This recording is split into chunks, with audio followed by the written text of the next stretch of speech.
Hey y'all, welcome to Soccer for Us. I am Bart, and on this episode, we're catching up on some key news items surrounding U.S. soccer.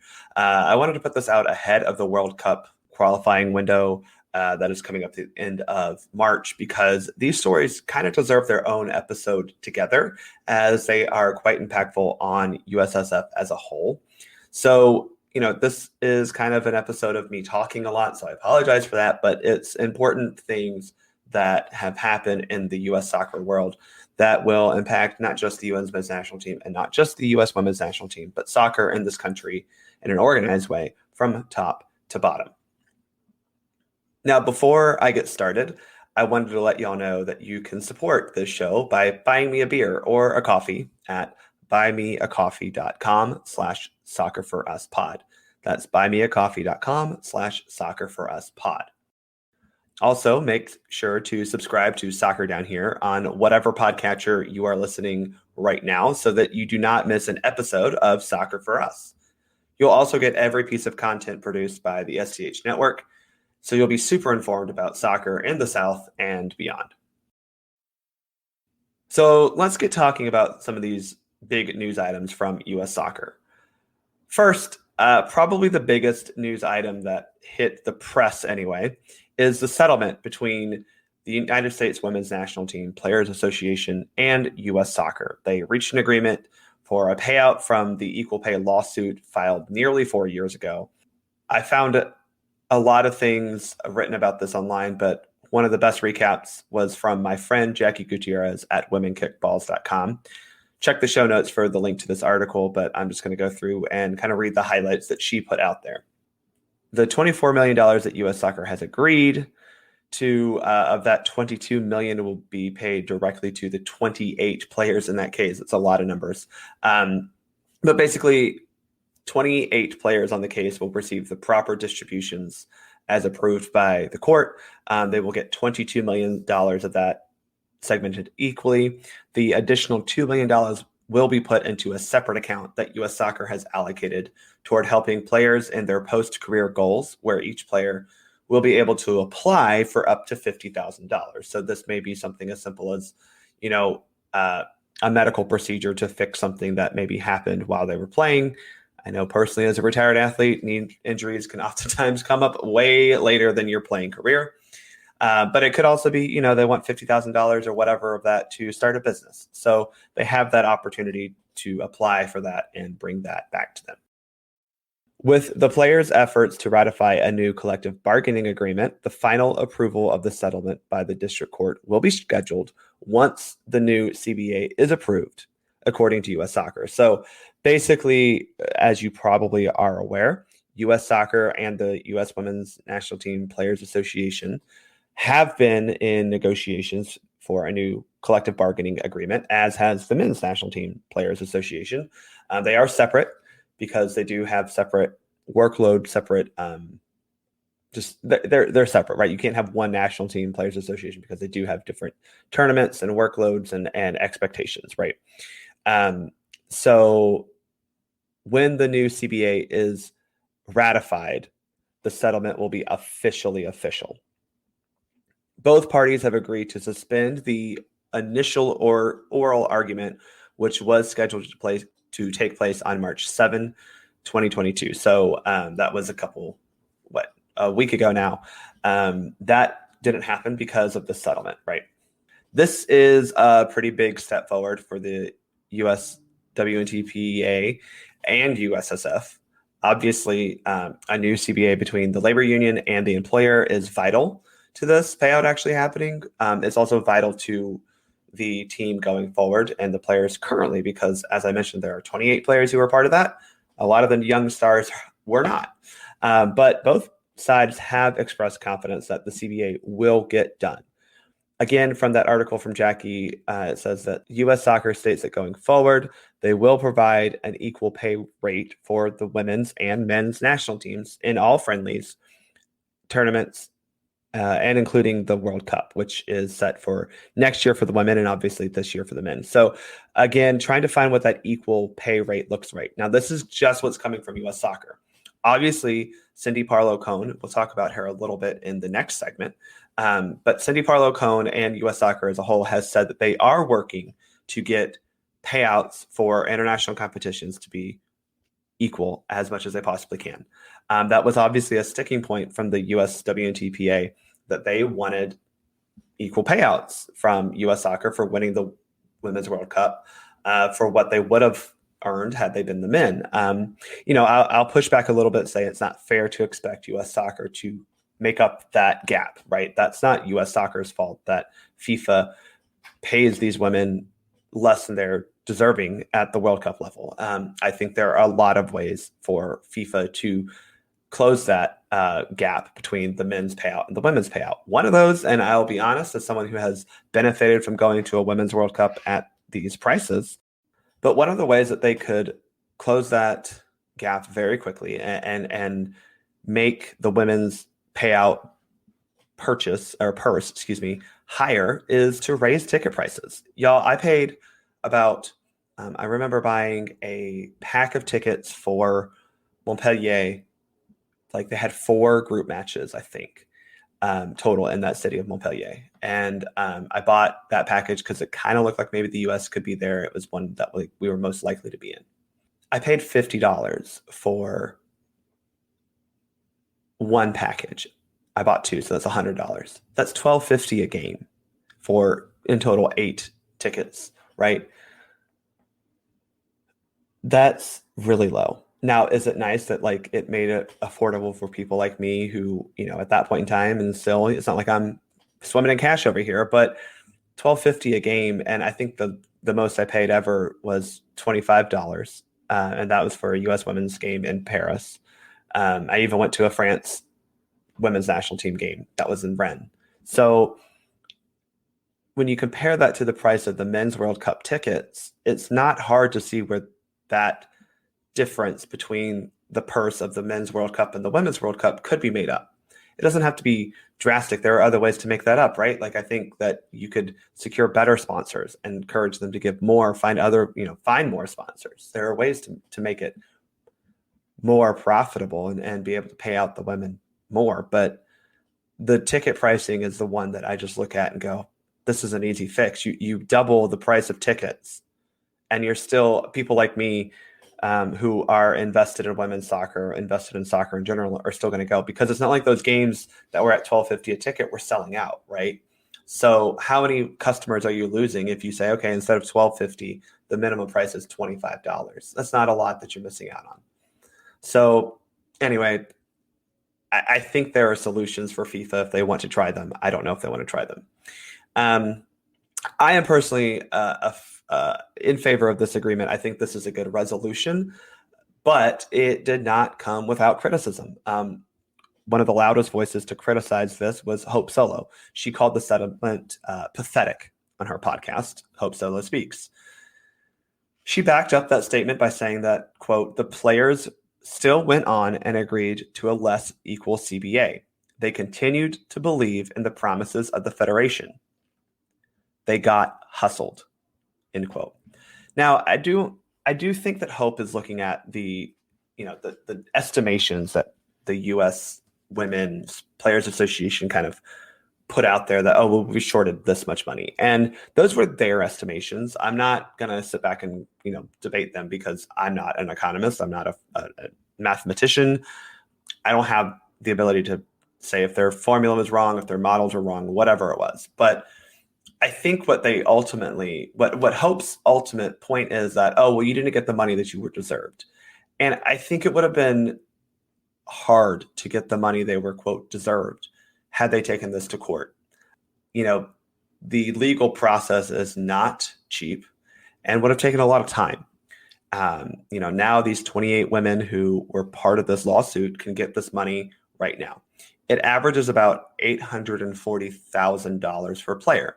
So I agree with Hope. That's probably, when you look at the scope of the injustice of this unequal pay, it definitely is higher, than $840,000 per player. But that said, $840,000 right now per player, plus possibly $50,000 more, later, that's a good chunk of change, especially for women who now are entering, for the most part, the ability to make money on a much larger pay rate in their professional lives. And I'm even including recently retired people like Carly Lloyd, who, wasn't able to make that much money at the women's professional level because of just the time that she came up.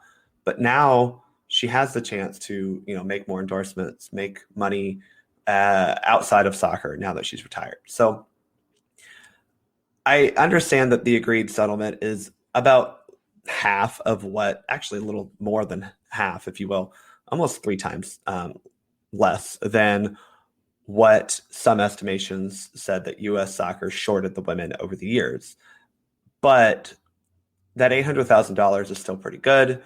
And I think more than anything, it shifts the focus to the CBA and rectifying the wrongs that U.S. soccer committed over the decades of injustice toward the U.S. women when it comes to pay. This puts that to bed, and we can all move on. It doesn't necessarily mean that you have to forget. You just forgive and you move on. And I think that's where hope comes from, where she's a vindictive person, clearly. And she wants to hold those grudges. She wants to hold on and keep fighting when sometimes keep continuing to fight when there's a clear path to resolution doesn't make sense. Now, to piggyback on that story, the second biggest news item, and probably the biggest news item for the Federation as a whole, is the election of Cindy Parlo Cohn. Not necessarily a re-election, but she was re-elected U.S. Soccer President at the 2022 Annual General Meeting earlier this month. She won on the first ballot over former President Carlos Cordero. She won more than 50% of the vote, 785 to 698 with the weighted draw. I don't understand how U.S. Soccer does this, but they do somehow. Now, Cohn was president of U.S. Soccer. She had been since 2020. She came into this position after Cordero unceremoniously resigned. So this is her first term as an elected president. Cordero took over after Sunil Gulati stated that he would not run for re-election in 2018. So these are 4-year terms. And Cindy Parlo Cohn took over after he stepped down. And now she gets a chance to truly have, voters behind her. I do think that was a little bit why Cordero entered the race and had a lot of supporters. No one had voted for Cindy, really. They had her. She was vice president. Obviously, they picked her to do that, but no one had voted for her as president, and no one voted for her to be the overall leader of the organization like that. So I think that some people still had some, deals with Cordero or some feelings about him and felt that he would somehow be better for them personally, which is, I think, what it comes down to, is they felt like they would benefit from Carlos Cordero being in charge. But look, I think Cindy Parlo Cohn's, at this point, the best woman for the job, best person for the job. You may remember her from her days as a towering U.S. national team forward. I remember her fondly as a leader of the OG Atlanta Beat here in the WUSA. She is a title-winning coach and player at the grassroots, collegiate, and professional levels, and even holds a USSF A coaching license. So again, personally, I just think that she's the best person to lead our federation, or the type of person who's best to lead the federation, right? It doesn't necessarily have to be a former national team player, although I like that idea. But we've had too many non-soccer people try to make decisions for the soccer organization in this country in the past. Now, while they were fans of the game and obviously wanted the sport to grow and believed in our sport, and I'm thankful for that, I just believe that a former player who has played and been very successful at every level of the soccer pyramid, as a coach, as a player, I think that she's uniquely fit for this job. And I think going forward, U.S. Soccer needs to try to position itself more as a soccer organization, not a group of people who have kids who play soccer, which is kind of how it's been for a long time. You've heard Jason Longshore talk about this on the morning show time and time again. And he and I could probably have long conversations about how U.S. soccer has shot itself in the foot over the years. But U.S. soccer needs to start acting like a big-time soccer federation. And when you look at FAs across the world, they're often led by people who are soccer people. Now, that's not to say Cordero wasn't, because he clearly loved soccer. It's not to say that Sunil Gulati wasn't, because he clearly loved soccer. But there's a difference between being a good business person, and there are spots in the organization for someone like that, versus someone who is trying to keep the sport in mind. And I'm hopeful that Cindy Parlo Cohn can continue to do that. And I think she's done a pretty good job of that so far. So cheers to you, Cindy. Here's 4 more years. I truly hope that you continue to grow the sport top to bottom in this country. And to build off that, we have a woman president. That was the first time that had ever happened back in 2020, but now she's been reelected. And that's a perfect segue into the SheBelieves Cup, right? A tournament founded on the belief that women are not only equal, but worthwhile and worth the investment, if you will, which, again, great that we settled that lawsuit for equal pay right after this. So the U.S. women's national team won the SheBelieves Cup with a 2-1-0 record, scoring 10 goals, conceding 0. But obviously, you hear the one draw on that record, and a lot of people freaked out about the opening match of the tournament. We started the tournament with a concerning 0-0 draw to the Czech Republic. I don't think it was that concerning. The team showed that was more of a blip as it poured in goals for the final 2 matches, right? They scored 5 goals in each of the final 2 matches. That draw was a bit misleading. The team generated 18 shots, 8 of those on goal. Czech Republic was just a very tidy, organized, defensively solid team. They played in a very low block, and their goal was just to not let the U.S. score.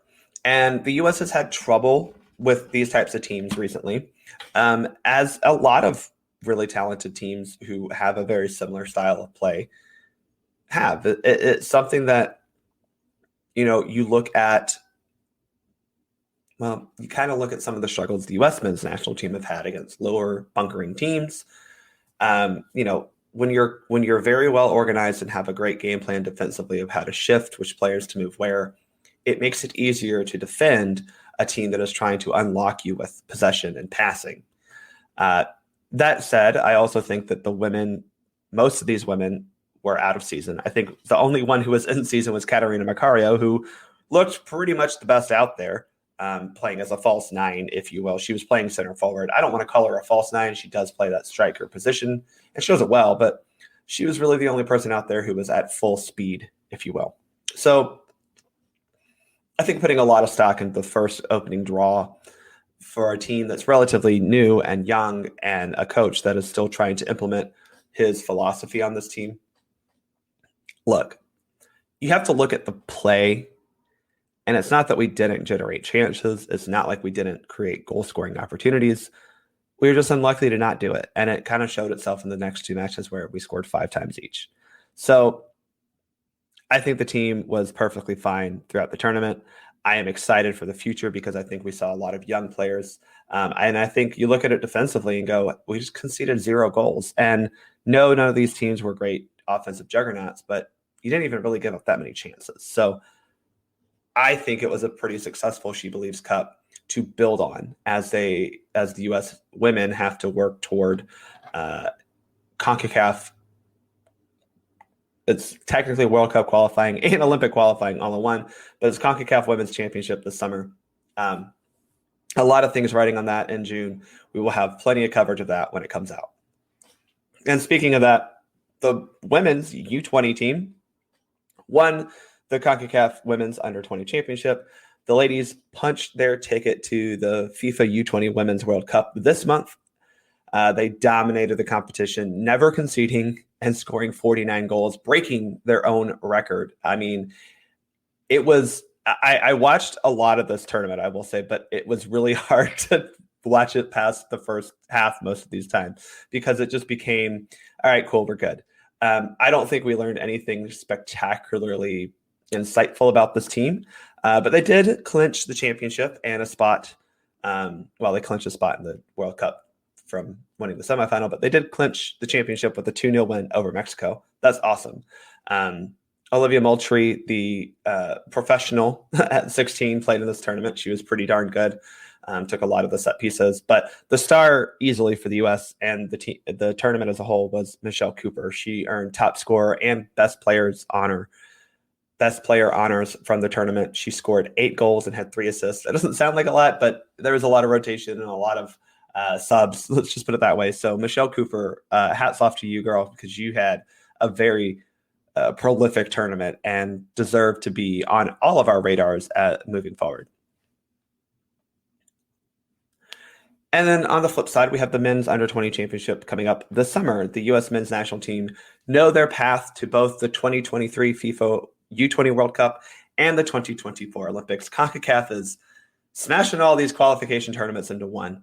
I think that's a little bit of a COVID issue, but it seems to be that way going forward, so it'll be interesting.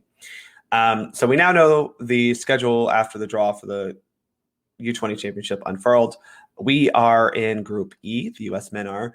We will open on June 18th against St. Kitts and Nevis, then face Canada on June 20th, and close the group stage against Cuba on June 22nd. So only 2 games in between matches. Depth is going to be important. This is not necessarily in a FIFA window, so that is also a slight issue. I think it does overlap with the second FIFA window in June, but I don't think it's fully in the window. So clubs do not have to release their players for this, which could be interesting. Could cause some concerns like we had with the CONCACAF Olympic qualifying last year. That said, the top 3 in the group advance to the round of 16, and then you need to make basically the final to qualify for these tournaments. So the tournament will take place in Honduras. Again, it's qualification for both the 2023 U-20 World Cup and the 2024 Olympics. CONCACAF will get 2 spots automatically in that tournament, in each tournament. So we have to make the final in order to qualify. I know I ruffled some feathers on Twitter by calling the Olympics a, quote, major international tournament. When I was talking about Charles Barkley calling the U.S. men's national team out and saying that they suck.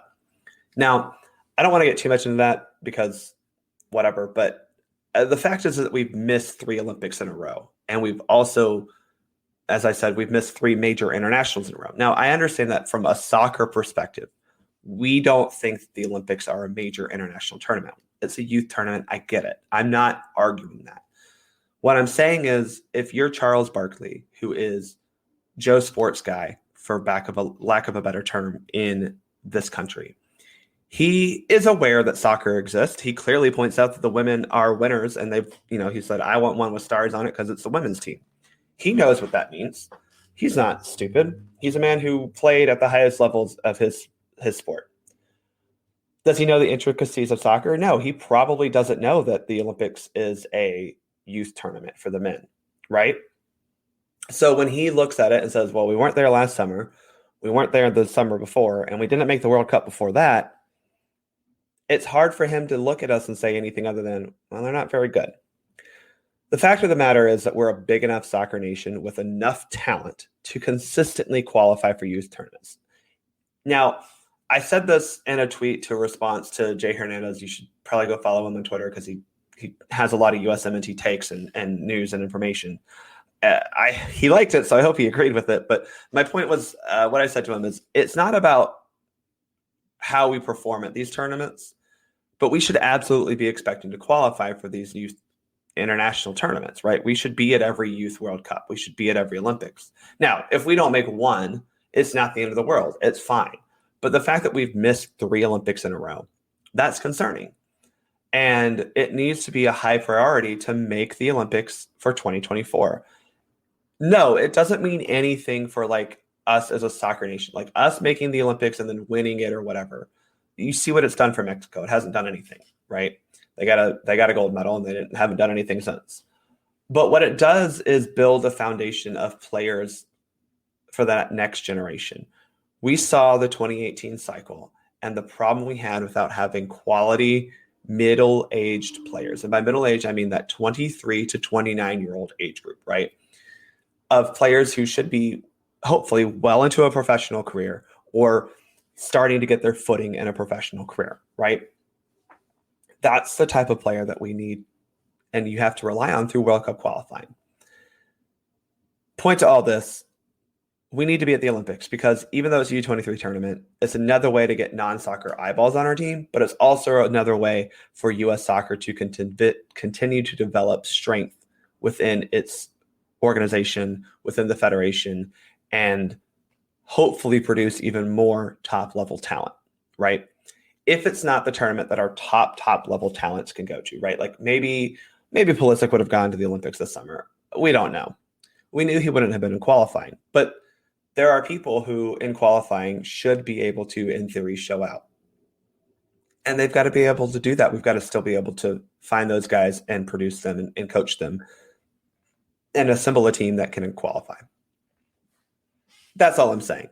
We should be at these tournaments. How we do in them, I don't really care, because it's hard to put a lot of stock into youth World Cups or youth tournaments in general, but we should still be there. We should still be participating in those at the international level, not losing consistently before even the final,